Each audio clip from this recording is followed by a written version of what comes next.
الله نحمده ونستعينه ونستغفره ونؤمن به ونتوكل عليه ونعوذ بالله من شرور أنفسنا ومن سيئات أعمالنا من يهده الله فلا مضل له ومن يضلله فلا هادي له ونشهد أن لا إله إلا الله وحده لا شريك له ونشهد أن سيدنا ومولانا محمدا عبده ورسوله صلى الله تعالى عليه وعلى آله وصحبه أجمعين أما بعد فأعوذ بالله السميع العليم من الشيطان الرجيم بسم الله الرحمن الرحيم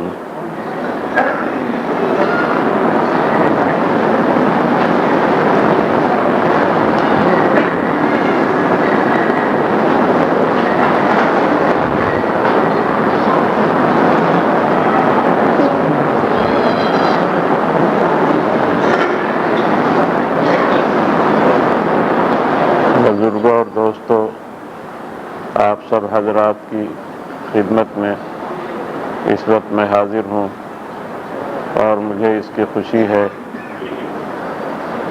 کہ اللہ رب العالمین نے ہم سب لوگوں کو اپنے نام کی برکت کی وجہ سے اور حضرت صلی اللہ علیہ وسلم کی رحمت و عنایت کی وجہ سے ایک جگہ اکٹھا ہونے کی توفیق عطا فرمائی ہے۔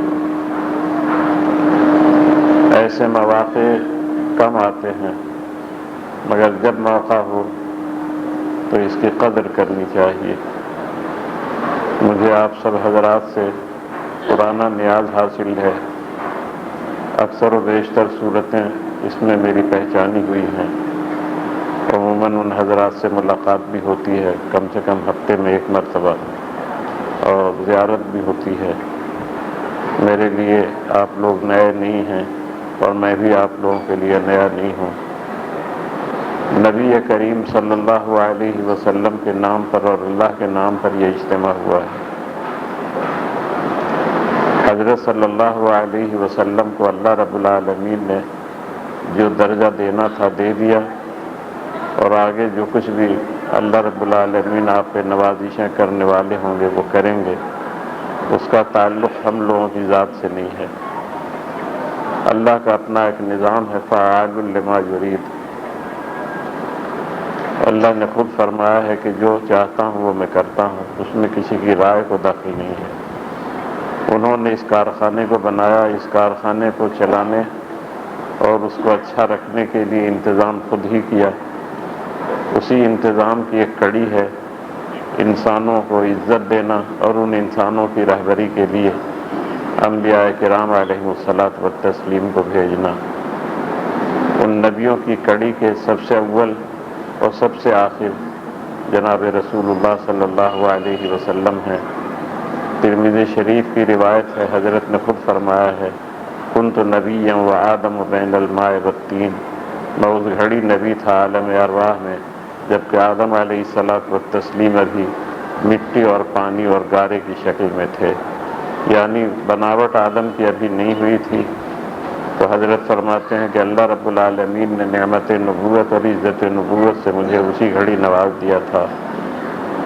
میں آپ لوگوں سے یہ سمجھانے کے لیے یہ حدیث نقل کر رہا ہوں کہ اول نبی رسول خدا ہوئے صلی اللہ علیہ وسلم حضرت، اور دنیا میں جب سلسلہ شروع ہوا آنے کا تو آنے والوں کے اعتبار سے آخری نبی جناب محمد صلی اللہ علیہ وسلم۔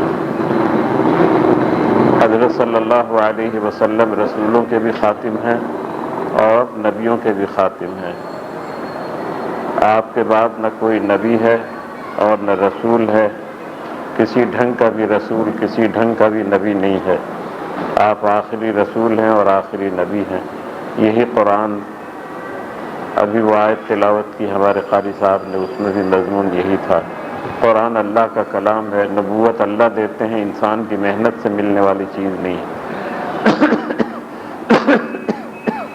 تو جب وہی دیتے ہیں تو وہی اس کا ٹائم بھی بتائیں گے اور آدمی کا بھی انتخاب وہی کریں گے۔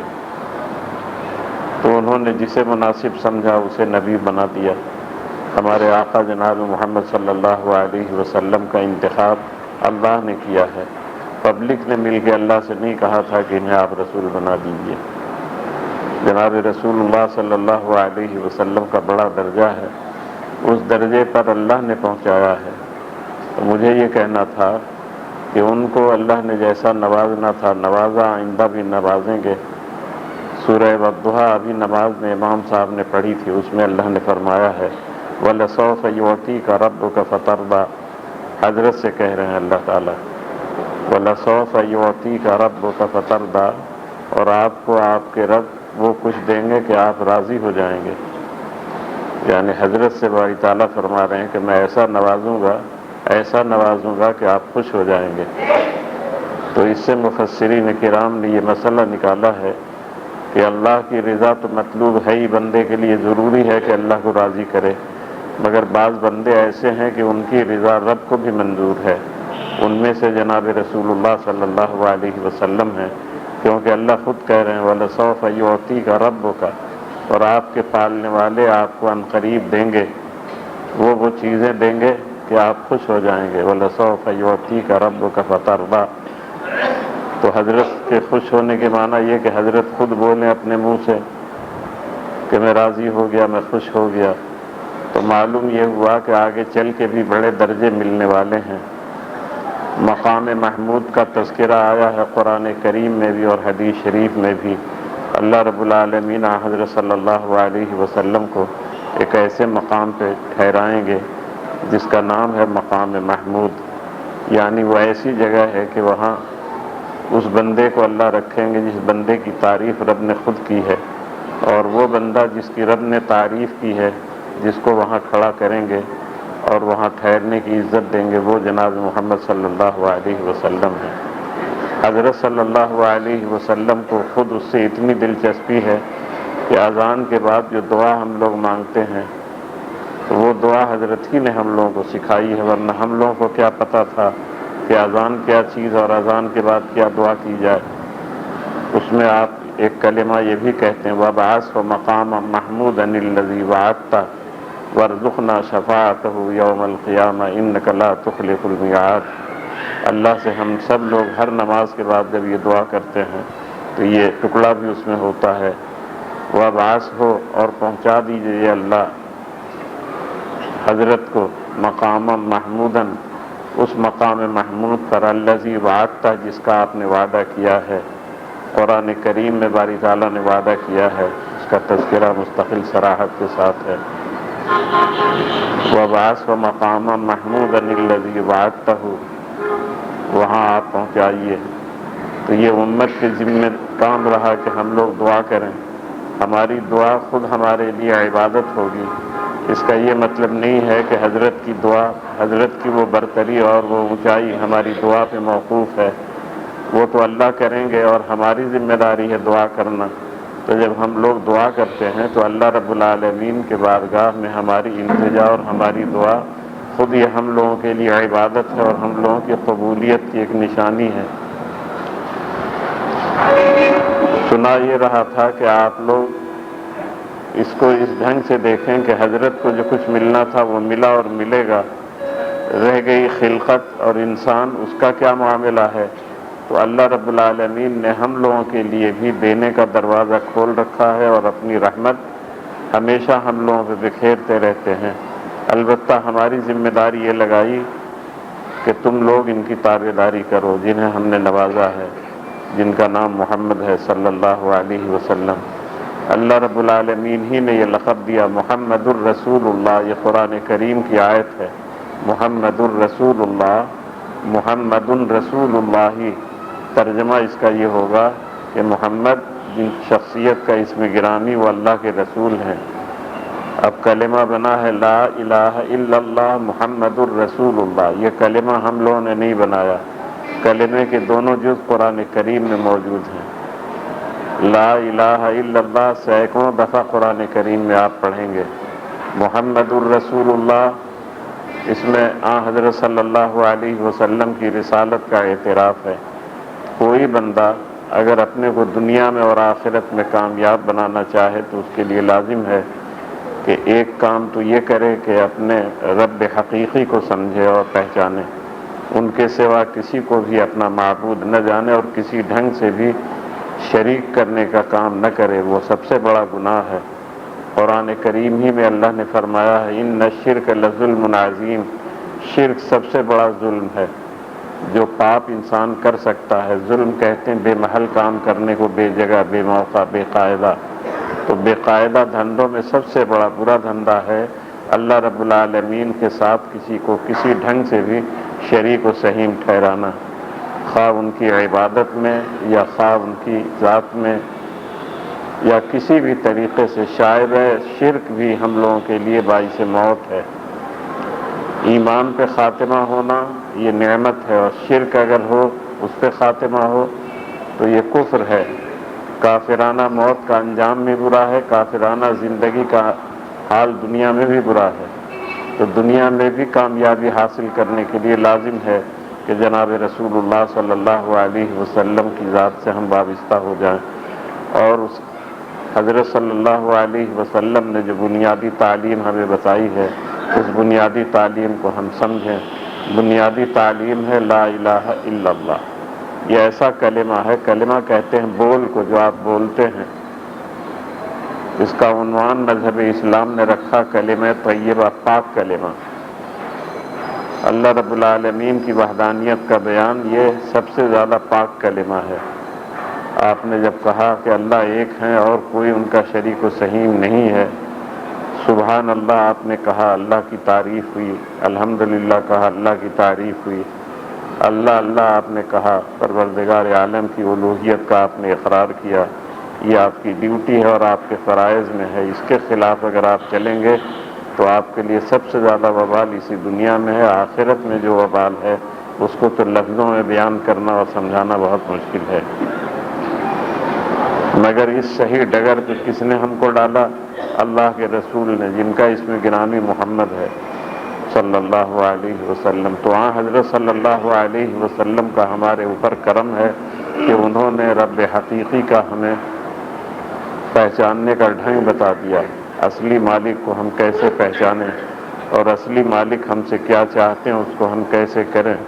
جو کچھ وہ چاہتے ہیں اس کو ہم کریں گے، اسی کا نام عبادت ہے۔ اور جس سے وہ بچاتے ہیں اور کہتے ہیں کہ مت یہ کرو، اس سے رک جائیے گا، یہ بھی عبادت ہے۔ اس کو پرہیزگاری ہم لوگ اپنی بولی میں کہتے ہیں۔ پرہیزگاری کے معنی ان برائیوں سے بچنا ہے جس کو اللہ نے برا کہا ہے اور اللہ کے رسول نے ہمیں بتایا ہے۔ اگر ہم ایسا کر لیتے ہیں تو دنیا کی ہماری زندگی بھی بہتر ہو جائے گی اور آخرت کی بھی، اب ہمیں بڑائی ملے گی۔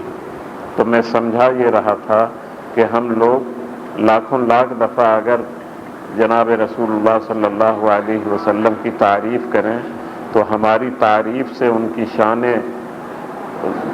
رسالت میں کوئی اضافہ ہو جائے، یہ نہیں ہوگا۔ جتنی تعریف کریں گے ہم لوگوں کے مرتبے میں اضافہ تو ہوگا۔ جتنی ہی آپ درود پڑھیں گے اس کی برکت آپ کو تو ملے گی۔ جناب رسول اللہ صلی اللہ علیہ وسلم پر خدا کی رحمتیں ہمارے درود شریف پڑھے بغیر بھی ہیں۔ اللہ خود فرماتے ہیں ان اللہ و ملائکتہ یصلون علی النبی یا ایھا الذین آمنوا صلوا علیہ وسلموا تسلیما۔ پہلے اپنی بات اللہ نے بتائی اس آیت میں، ان اللہ و ملائکتہ یصلون علی النبی۔ اے ایماندارو یہ سن لو کہ اللہ اور اللہ کے جو مقرب فرشتے ہیں وہ سب کے سب اللہ کے حکم سے رسول اللہ صلی اللہ علیہ وسلم کے لیے وہ خاص دعا کرتے ہیں، جس خاص دعا کا نام ہے سلام صلات۔ ہم لوگوں نے اس کا ترجمہ کیا ہے درود۔ درود کا لفظ فارسی کا لفظ ہے پلانا، ہندی لفظ ہے کسی کو پلانا۔ پلانا جانتے ہیں؟ کسی کو نرم کرنا، اپنی طرف مائل کرنا۔ تو اللہ رب العالمین تو حضرت پہ مائل ہیں ہی، خود فرماتے ہیں کہ میں خاص رحمت ان پہ اتار رہا ہوں اور میرے مقرب فرشتے بھی اتار رہے ہیں۔ یہ اپنی بات اللہ نے پہلے سنائی، جس کے معنی کہ ہمارے کہے بغیر وہ کام ہو رہا ہے، اس میں ہم بندوں کی رائے کو دخل نہیں ہے۔ اللہ خبر دے رہا ہے ان اللہ و ملائکتہ یصلون علی النبی، بلا شبہ اللہ اور اللہ کے فرشتے